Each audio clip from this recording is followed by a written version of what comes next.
ସତର ନେଉଳର ଘର ତଳା ଏକଲା ଏକଲା ଯାଉଛି କିଏ ଏବେ ଦେଖ ସିଏ ନେଉଳଟିଏ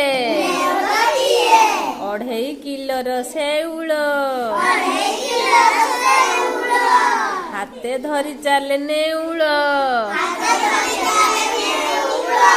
ଏବେ ଡାକିବ ସେ ବଢ଼େଇ ନିଜ ଘର ଦେବ ଗଢ଼େଇ ତମେ କୁହ ନା ସେଟା ଯାଉଛି କିଏ ଏବେ ଦେଖ ସେ ନେଉଳଟି